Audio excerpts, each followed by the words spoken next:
Halo manusia sekalian, pernahkah kalian berpikir bahwa masing-masing kepercayaan, masing-masing agama itu memiliki konsep tentang ketuhanan atau keagamaan mereka sendiri, yang mana masing-masing dari penganutnya itu mengklaim bahwa konsep ketuhanan dan konsep keagamaannya adalah yang paling benar. Oke, kalau masing-masing dari mereka mengklaim bahwa mereka adalah yang paling benar, kemudian siapa yang benar-benar benar? Nah, kalau kalian pernah memikirkan hal ini, tonton video ini sampai akhir. Semoga bisa menjawab. Oke.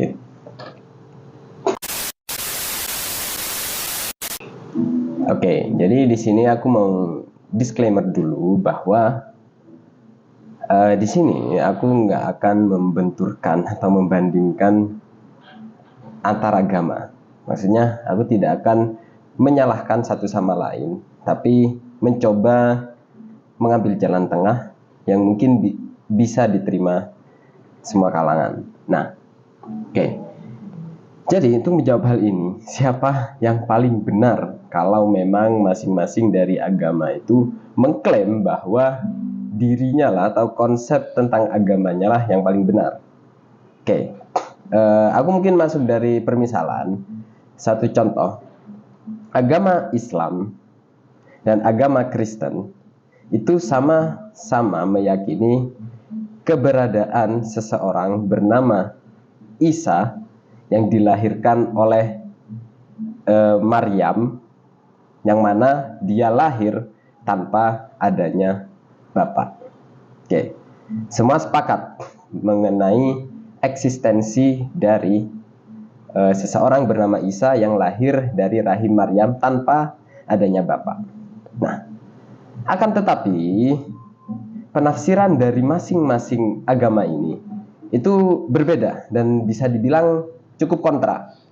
Seperti yang kita ketahui, agama Islam itu meyakini bahwa Isa adalah nabi dan utusan Tuhan, sehingga dia hanyalah nabi dan utusan Tuhan, bukan Tuhan itu sendiri.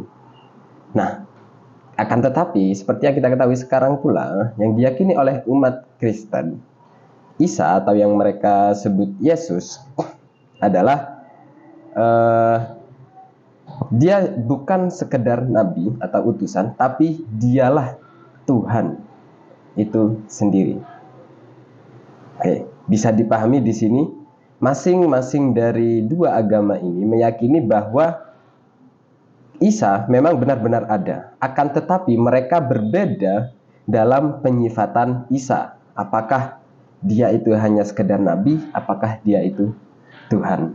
Nah, otomatis kalau kita masuk dari permisalan ini, ketika Islam membawa akidahnya dan meyakini bahwa Isa adalah nabi dan bukan Tuhan, secara tidak langsung Islam, konsep tentang Islam di sini itu secara tidak langsung bisa dibilang menyalahkan konsep yang dibawa oleh agama Kristen.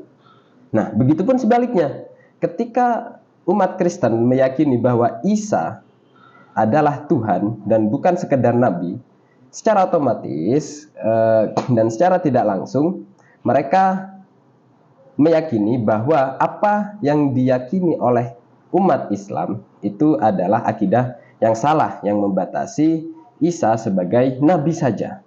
Oke, nah kalau kita lihat ini kan perdebatan seperti ini tidak akan ada selesainya karena masing-masing itu mengklaim bahwa akidah atau kepercayaannya lah yang paling benar. Nah, lantas jalan keluarnya seperti apa bila seperti ini? Ya, pada akhirnya ini semua adalah perbedaan yang tidak akan bisa ditemukan jalan keluarnya.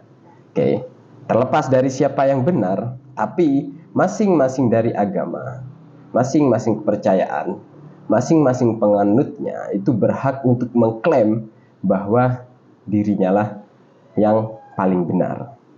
Oke.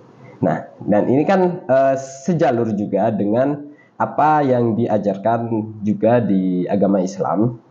Kalau kita lihat di surat Al-Kafirun, di ayat terakhirnya, itu ada satu ayat yang bisa menggambarkan bagaimana kita seharusnya bersikap terhadap agama lain, yaitu lakum dinukum waliya din. Lakum bagimu agama, lakum bagimu, dinukum itu agamamu, wali ya bagiku agamaku. Jadi bagimu agamamu dan bagiku agamaku. Nah, dan kita sudah tahu bahwa ini salah satu asbabun nuzulnya atau penyebab turunnya ayat ini adalah satu ketika Nabi Muhammad itu ketika dakwahnya mulai berkembang di kaum Quraisy. Nah, kaum kafir Quraisy ini mulai ada sedikit kekhawatiran bagaimana jika ajaran Muhammad ini mulai mendominasi kaum mereka. Nah, sehingga atas kekhawatiran ini mereka itu mulai menyarankan atau mengajukan satu persetujuan dengan Nabi Muhammad supaya Nabi Muhammad dan pengikut-pengikutnya juga menyembah Tuhan yang disembah oleh kaum kafir Quraisy.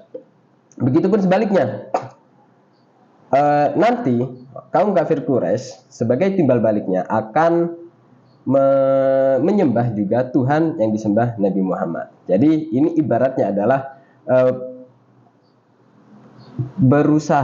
mereka berusaha untuk menyatukan dua agama tersebut, dua kepercayaan yang saling berselisih. Akan tetapi bagaimana? Ya, maka timbullah atau turunlah ayat ini yang mengatakan, wahai Muhammad, katakanlah kepada mereka bahwa ya aku tidak akan menyembah apa yang kalian sembah dan kalian juga tidak akan menyembah apa yang aku sembah. Sehingga masing-masing dari agama atau kepercayaan itu silahkan beragama dengan kepercayaannya masing-masing.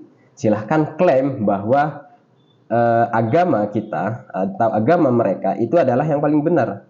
Tidak ada yang salah dari hal itu, karena kalau tidak mengklaim bahwa agamanya yang benar, maka agama itu tidak pantas untuk diyakini. Sehingga ya pada akhirnya tidak ada salahnya untuk mengklaim bahwa agama masing-masing agama atau masing-masing kepercayaan kita itu adalah yang paling benar. Sehingga perselisihan tentang siapa yang paling benar itu tidak akan bisa terjawab secara objektif, karena masing-masing agama, masing-masing kepercayaan memiliki standar kebenaran yang dianut masing-masing. Jadi tidak ada jalan keluar untuk menyatukan semua agama ini, karena ya itu adalah sebuah fitrah manusia yang telah diciptakan berbeda-beda. Dan pada akhirnya silahkan menganut agama masing-masing, silahkan menganut kepercayaan masing-masing, dan silahkan mengklaim bahwa agama kita atau agama mereka, agamanya adalah yang paling benar. Akan tetapi kita berhak untuk mengklaim bahwa agama kita yang paling benar. Mereka berhak mengklaim bahwa agama mereka yang paling benar. Akan tetapi bukan berarti dengan klaim bahwa masing-masing dari kita adalah yang paling benar, bukan berarti kita diperbolehkan untuk menguasai, untuk menyerang, apalagi untuk membunuh dan menggenosida umat agama lain. Ya, jadi sekian video kali ini, semoga bisa menjawab, dan selamat menjalankan agama, selamat beragama dengan tenang, dan semoga kita bisa beragama dengan kepercayaan masing-masing dengan tenang di dunia ini. Dan thank you for watching and see ya.